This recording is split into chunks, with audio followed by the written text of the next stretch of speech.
Bonjour à toutes et à tous. Je suis Pierre-Étienne Bidon, cofondateur et président de Moka, que j'ai créé il y a 5 ans maintenant.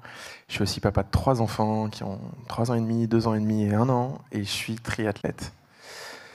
Je voulais vous parler aujourd'hui d'un sujet qui, quand je crée Moka il y a 5 ans, n'est pas du tout sexy. Pour vous raconter une anecdote, quand je démissionne de ma précédente boîte, on me dit « Mais pourquoi t'étais bon? Pourquoi tu travaillais sur la santé mentale? Tout le monde s'en fout. » Et plusieurs choses sont passées par là. Tout le monde pense que le Covid a fait exploser la santé mentale. C'est vrai, parce que du jour au lendemain, un sujet qui est très tabou, qui fait très hôpital psychiatrique, fait la une du monde. Et surtout devient aujourd'hui un sujet sur lequel beaucoup de gens se posent des questions. Et donc ce qu'on a souhaité faire, déjà, c'est s'inclure dans une dynamique gouvernementale. Vous en avez peut-être toutes et tous entendu parler. Le Premier ministre de l'époque, M. Barnier, qui a été remplacé par M. Bayrou et qui a confirmé la notion de la santé mentale comme grande cause nationale 2025. Ça veut dire quoi au niveau gouvernemental? Ça veut dire, déstigmatiser. Comment un sujet qui est très tabou, typiquement en tant qu'homme, quand on dit qu'on va voir un psy, c'est « waouh, t'es malade, t'es dépressif, c'est quoi ton problème ?» Le deuxième, c'est prévenir et repérer. Beaucoup ici, on avait des discussions au moment du café sur ma principale difficulté, c'est juste de savoir.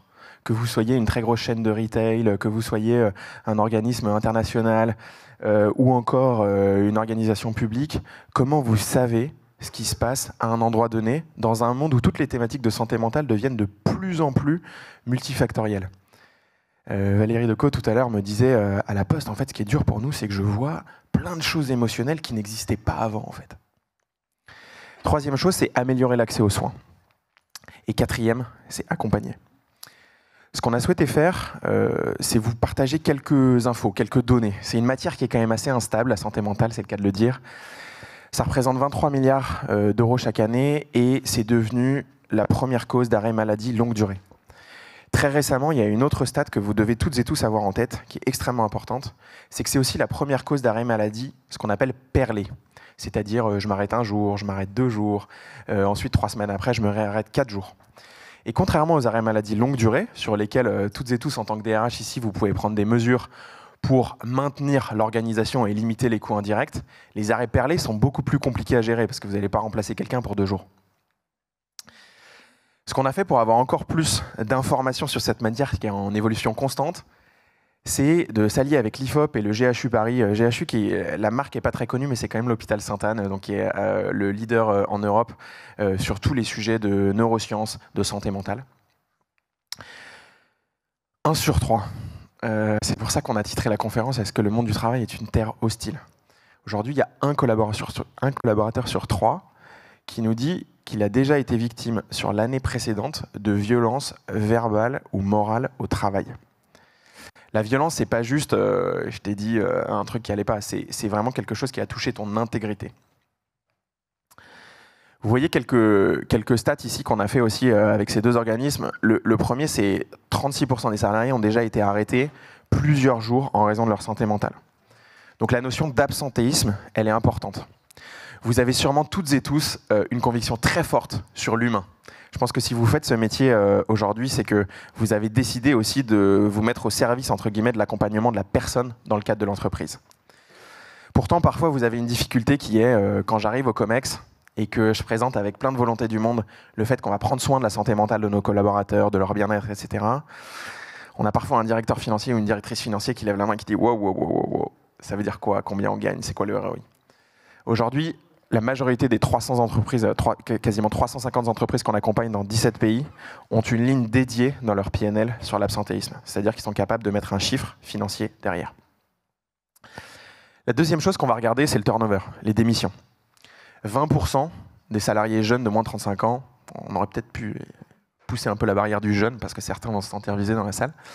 En tout cas, des moins de 35 ans ont déjà démissionné en raison de leur santé mentale. Pareil, tout à l'heure, dans l'intervention de Valérie, ce que j'ai trouvé extrêmement intéressant, c'est qu'elle a dit entre les lignes quelque chose que vous savez toutes et tous, qui est on observe de plus en plus de fractures générationnelles. Comment, en fait, dans les entreprises, on fait pour adresser un senior ou une senior? Comment on fait pour adresser quelqu'un qui a 20 ans et qui te dit « bah non, en fait, moi, à 16h, je vais aller jouer au tennis ».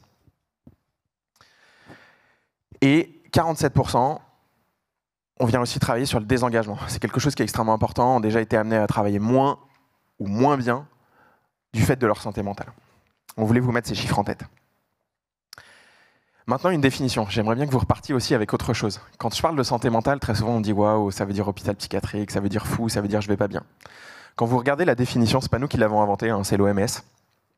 C'est 4 choses. C'est 1, réaliser son potentiel, plutôt attrayant. 2, faire face aux difficultés normales de la vie.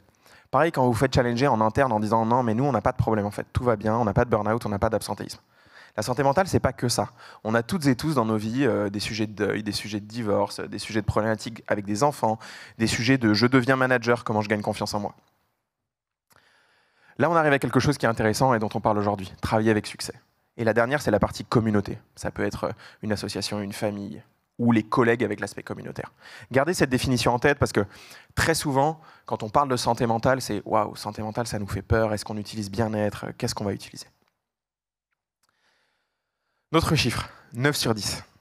9 sur 10, pareil, je me souviens encore d'une anecdote, un de nos clients historiques, c'est L'Oréal. La première fois qu'on lance un accompagnement, il y a 4 ans chez L'Oréal, la première question que nous posent les directions RH de L'Oréal, et particulièrement Jean-Claude Legrand, ils nous demandent comment ça va être perçu par mes salariés. Est-ce que si demain, je lance un accompagnement sur la santé mentale, tout le monde va dire « waouh, je vais flipper en fait, pourquoi mon entreprise me parle de ça ?» Aujourd'hui, 92% des collaborateurs demandent que leur entreprise prenne des moyens concrets et tangibles sur la santé mentale. Et ça, je pense que c'est important de l'avoir en tête parce que si jamais la barrière que vous rencontrez, c'est « waouh, comment ça va être perçu par nos équipes », globalement, c'est bien. L'autre facteur là-dessus que vous pouvez observer, de plus en plus d'entreprises, et vous en faites peut-être partie dans la salle, mettent des accompagnements comme Moka ou des initiatives qui conduisent en interne dans leurs offres d'emploi, comme argument aussi de marque employeur. J'ai essayé de faire vite et de vous donner, maintenant, j'aimerais bien que vous repartiez aussi avec des petites illustrations concrètes que vous pouvez mettre en place potentiellement dès demain dans vos entreprises. Celle qui marche énormément en ce moment dans les entreprises qu'on accompagne, c'est de créer un maillage interne d'ambassadeurs. Certains les appellent des bienveilleurs, ou vous les appelez comme vous voulez, mais l'idée c'est quoi? L'idée c'est que vous avez en moyenne dans vos organisations entre 3 et 5% de RH. Pourtant, vous voyez se multiplier des thématiques émotionnelles qui sont compliquées à gérer. Et donc, les HRBP sont surbookés sur le terrain et se disent « waouh, en fait, comment je fais pour accompagner quelqu'un qui me parle de thématiques qui sont graves pour lui ou pour elle ?» Ce que beaucoup d'organisations comme Crédit Mutuel, Arkea ont mis en place, c'est justement de développer des communautés de gens qui sont, intéressés par ce sujet et dont le rôle ne va pas être de prendre soin. Ils ne vont pas parler avec Pierre-Étienne, ses problématiques avec ses 3 enfants, où il se dit « attends, comment je gère ma vie d'entrepreneur et de papa ?» Ils vont lui dire « tiens, c'est bizarre, parce qu'en fait, tu venais tous les jours à la cantine, tout allait bien, et là, ça fait 2 semaines qu'on ne te voit pas. » Donc, leur but va être d'être des vigies, en fait. Donc, dès demain, dans vos organisations, vous pouvez proposer cette première mesure qui, honnêtement, ne coûte rien, recrée du collectif, et vous permet déjà d'être beaucoup plus fin sur l'identification des problématiques. La deuxième, honnêtement, sans prêcher pour notre paroisse, parce qu'il y a plein de solutions qui sont possibles, donner des accès à des solutions d'accompagnement individuel. Il y a plein de choses, même au niveau gouvernemental. Vous avez potentiellement entendu parler du dispositif Mon Psy. Vous pouvez vous appuyer sur ce qui existe déjà, mais en tout cas, de savoir comment relayer au moment où un collaborateur ou une collaboratrice vient vous parler de thématiques personnelles, avec qui je le mets en contact. Et la troisième, assurer un soutien renforcé dans les situations de crise. On parlait tout à l'heure avec une personne qui est responsable d'une très grande chaîne de retail en France. Ce qu'on observe chez nos clients, sans les citer, on accompagne des très grosses chaînes de supermarchés, par exemple, recrudescence massive de la violence sur les 2 dernières années.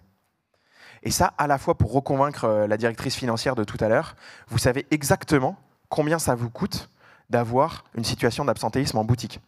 Typiquement, une grande chaîne de luxe, elle sait que si elle n'ouvre pas une boutique pendant une journée, elle sait exactement combien ça lui coûte. Et elle sait aussi, on accompagne une très grande chaîne de supermarchés discount, que, en fait, aujourd'hui, en tant que conseiller en magasin, vous pouvez vous faire couper l'oreille parce qu'il y a, et au sens propre du terme, parce qu'il y a une problématique sur votre ticket de caisse. C'est une situation qui nous est arrivée il y a une semaine. Donc de plus en plus de violence, de plus en plus d'agressions. Comment vous faites pour les gérer? La chaîne dont je vous parle, qui est extrêmement connue, qui a plusieurs milliers maintenant de magasins en France, elle a 40 situations de ce type chaque année. Et quand je dis de ce type, c'est des situations de violence extrêmes. Ce qu'on fait, nous, face à ça, on agit en 3 temps. Anticiper les risques. Comment, au niveau organisationnel, je suis capable d'outiller les directions RH pour mieux comprendre. On aide les collaborateurs avec la résilience de leurs équipes, comment je les aide à mieux gérer les risques au quotidien et on réagit face aux situations d'urgence.